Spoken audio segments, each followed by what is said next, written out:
다 같이 사도신경으로 우리의 신앙을 함께 고백하시겠습니다. 나는 전능하신 아버지 하나님, 천지의 창조주를 믿습니다. 나는 그의 유일하신 아들, 우리 주 예수 그리스도를 믿습니다.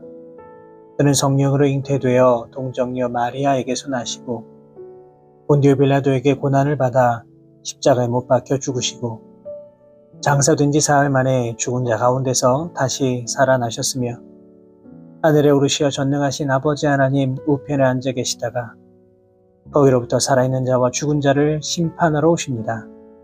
나는 성령을 믿으며 거룩한 공교회와 성도의 교제와 죄를 용서받는 것과 몸의 부활과 영생을 믿습니다. 아멘. 다 같이 찬송가 289장 주 예수 내 맘에 들어와 함께 찬송하시겠습니다.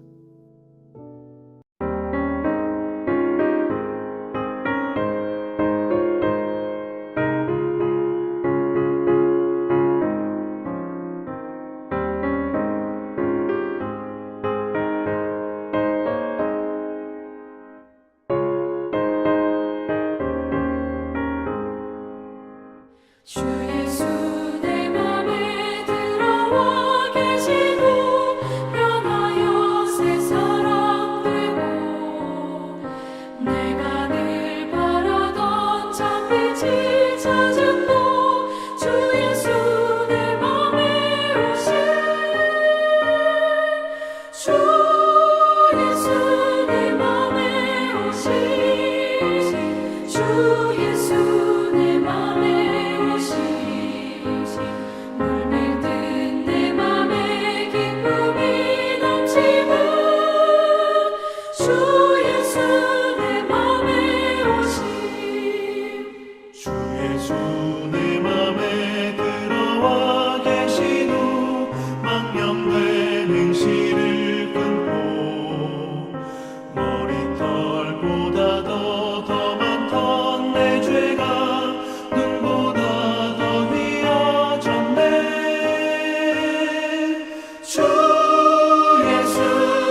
오늘 우리에게 주시는 하나님의 말씀은 신약성경 누가복음 5장 27절에서 32절까지의 말씀입니다.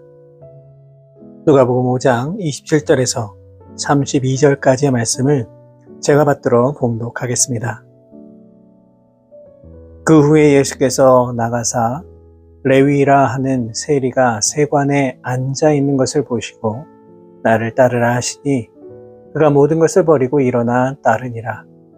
레위가 예수를 위하여 자기 집에서 큰 잔치를 하니 세리와 다른 사람이 많이 함께 앉아 있는지라.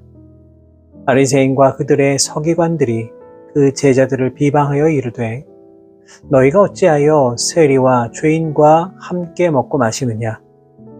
예수께서 대답하여 이르시되 건강한 자에게는 의사가 쓸데없고 병든 자에게라야 쓸데있나니 내가 의인을 부르러 온 것이 아니요 죄인을 불러 회개시키러 왔노라.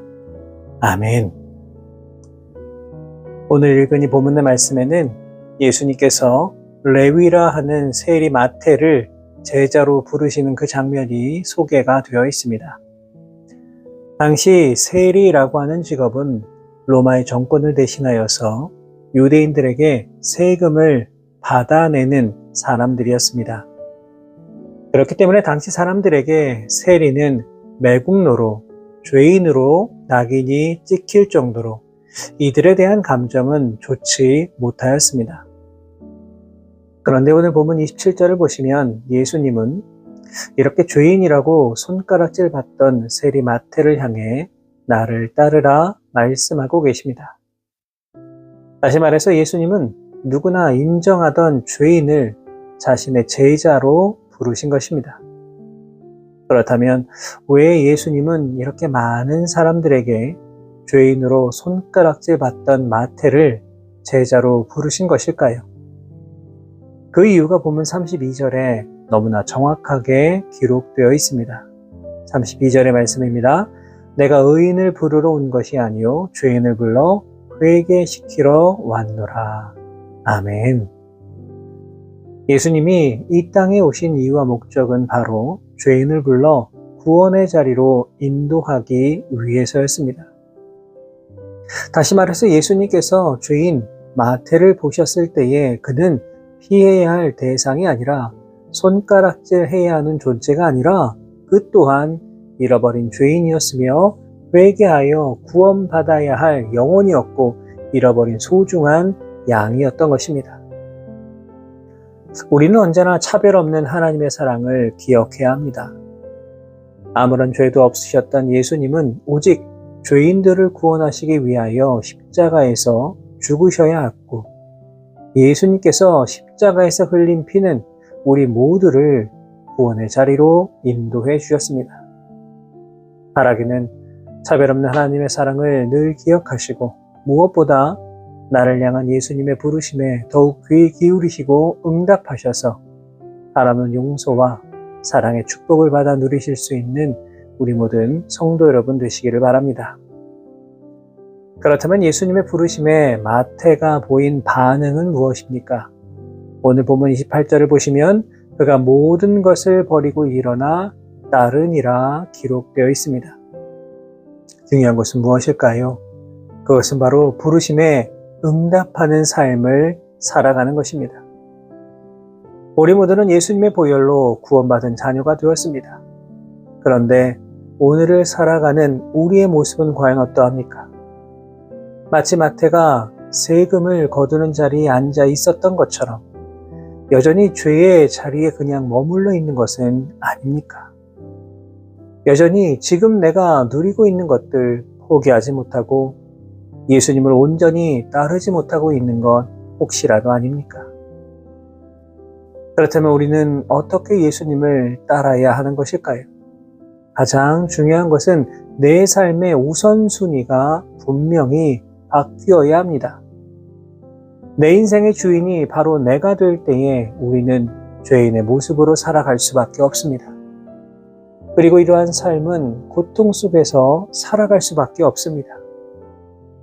아마도 마태는 부정직한 삶, 탐욕에 굶주린 삶, 같은 동족의 것을 빼앗는 삶을 살아갈 때에 결코 행복하지 않았을 것입니다.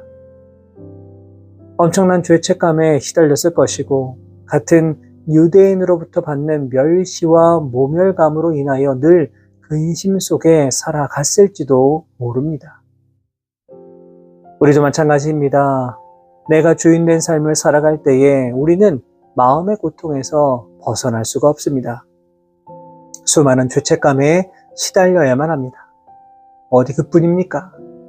사람들과의 관계에서 끊임없이 갈등이 생겨나고 조그만 상처에도 분노하며 마음의 평화를 누리지 못하게 됩니다. 이처럼 내가 주인된 삶을 살아갈 때에 우리는 이러한 것들로부터 벗어날 수가 없습니다. 성경에 정확하게 기록되어 있지는 않지만 아마도 마태는 세관에 앉아서 수많은 고민에 사로잡혀 있었을 겁니다. 이렇게 사는 것이 맞을까 수없이 생각하고 또 생각했을 겁니다. 그러나 그는 여전히 세관에 앉아 있습니다. 이유가 무엇입니까? 여전히 삶의 우선순위가 자신에게 있었기 때문입니다. 내 인생의 주인이 바로 나였기 때문입니다. 그런데 이러한 때에 예수님이 불러주셨고 그 순간 자신의 삶의 우선순위가 완전히 달라졌기에 모든 것을 버리고 예수님을 따를 수 있었던 것입니다. 사랑하는 여러분, 우리가 주인의 자리에서 내려올 수 있는 유일한 길은 예수님을 따르는 것입니다. 예수님이 내 삶의 우선순위가 되실 때에 우리는 세상이 줄 수 없는 놀라운 평안과 기쁨을 반드시 누리게 될 것입니다. 바라기는 내 인생의 주인이 누구인가 깊이 돌아보시기를 바랍니다. 혹시라도 나를 따르라 말씀하시는 예수님의 음성을 듣고 여전히 세관에 앉아 있는 건 아닙니까? 이제 세관에서 내려와 예수님을 진정으로 따르심으로 말미암아 우리에게 맡겨주시는 위대한 사역을 기쁨으로 감당하실 수 있는 우리 모든 성도 여러분 되시기를 주님의 이름으로 부탁을 드립니다. 이제 29절의 말씀을 보시면 레위가 자신의 집에 큰 잔치를 베풀고 예수님뿐만 아니라 다른 세리들도 함께하는 장면이 나옵니다. 그런데 같은 내용을 담고 있는 마태복음 9장 10절의 말씀을 보시면 세리와 죄인들이 와서 예수와 그의 제자들과 함께 앉았더니라고 기록하고 있습니다. 다시 말해서 그 잔치의 자리는 수많은 죄인들이 모여 있었다는 것입니다. 그런데 주목해서 볼 것이 무엇입니까? 바로 그 자리에 예수님이 계셨다는 것입니다. 정황상으로 본다면 예수님은 세리 및 죄인들과 함께한 식탁에서 음식도 드시고 그들과 교제를 나누셨을 것입니다. 당시 유대인들은 이방인이나 죄인들과 함께 한 식탁에서 먹고 교제하는 것을 철저히 금하였습니다. 만일 한 식탁에서 식사라도 한다면 이들을 죄인과 동일한 자로 정죄하였습니다. 그래서 본문 30절은 이렇게 기록합니다. 바리새인과 그들의 서기관들이 그 제자들을 비방하여 이르되 너희가 어찌하여 세리와 죄인과 함께 먹고 마시느냐. 본문에는 제자들을 비방하였다 이렇게 나오지만 바리새인과 서기관들이 실제적으로 비난의 화살을 겨누고 있는 대상은 바로 예수님이십니다. 결코 용납할 수 없는 행위라는 것이죠. 그러나 이들의 비난에 예수님 무엇이라고 말씀하셨습니까? 31절 말씀에 건강한 자에게는 의사가 쓸데없고 병든 자에게라야 쓸데있나니 내가 의인을 부르러 온 것이 아니요 죄인을 불러 회개시키러 왔노라 말씀하셨습니다. 예수님은 너무나도 분명하게 당신이 이 땅에 오신 이유와 목적을 알려주셨습니다. 예수님은 영혼의 심각한 병에 걸린 인간들을 치유하기 위해 이 땅에 오신 영혼의 의사인 것입니다. 그런데 중요한 것은 예수님의 관점으로 보았을 때에 세상 모든 사람들은 다 죄인이었습니다. 세리와 죄인들을 비난하고 있는 바리새인과 서기관조차 예수님의 눈으로 보았을 때는 다 죄인에 불과하였습니다. 겉으로는 율법을 지키는 경건한 사람들이었지만 율법을 자신의 멋대로 해석하고 백성들로부터 돈을 갈취하기 위해 불의한 종교 규례를 만들기도 했습니다. 무엇보다 이들은 회개도 하지 않는 사람들이었습니다. 아마도 예수님의 눈에는 회개하지 아니하고 복음을 받아들이지 않는 바리새인과 같은 사람들이 더 심각한 중증 환자로 보였을 것입니다. 왜냐하면 이들은 치료의 방법이 분명히 있는데도 불구하고 치료 자체를 거부하고 있는 미련한 자들이기 때문입니다. 분명한 사실은 무엇일까요? 예수님이 행하시는 구원의 치료는 내가 죄인임을 인정하는 순간부터 시작이 된다는 것입니다. 그렇기 때문에 예수님은 바리새인과 서기관을 향하여 너희들의 죄를 인정하고 회개하라 계속해서 말씀하셨던 것입니다. 사랑하는 여러분, 우리는 다 구원받은 백성이지만 그냥 그것으로 끝난 것이 아닙니다. 계속해서 우리 자신을 점검하고 예수님을 통하여 치료를 받아야만 합니다. 중병에 걸렸다가 완치되신 분들도 완쾌되었다고 다 끝난 것이 아닙니다. 지속적으로 병원에 가서 의사에게 진찰을 받고 점검해야 합니다. 이처럼 우리도 계속해서 죄의 유혹에 빠지지 않기 위하여 오직 예수님을 바라보고 의지하며 살아갈 수 있어야만 합니다. 바라기는 오늘 하루 내가 예수님을 어떻게 따르고 있는가 깊이 돌아보시기를 바랍니다. 혹시라도 여전히 세관에 앉아서 내려오지 못하고 있다면 이 시간 과감하게 결단하시고 그 자리에서 내려오셔서 예수님을 온전히 따르는 인생 되시기를 바랍니다. 무엇보다 죄인을 부르러 이 땅에 오신 예수님을 더 깊이 의지하고 붙드는 삶을 살아가심으로 말미암아 언제나 건강한 영혼과 마음을 가지고 그렇게 이 땅을 살아가실 수 있는 우리 모든 성도 여러분 되시기를 주님의 이름으로 축원합니다. 기도하겠습니다. 하나님 감사합니다. 오늘도 귀한 새날 허락하여 주셔서 이 땅을 살아갈 수 있도록 생명 더하여 주시고 거룩한 말씀으로 오늘 하루를 시작할 수 있도록 인도하여 주시는 은혜에 감사를 드립니다.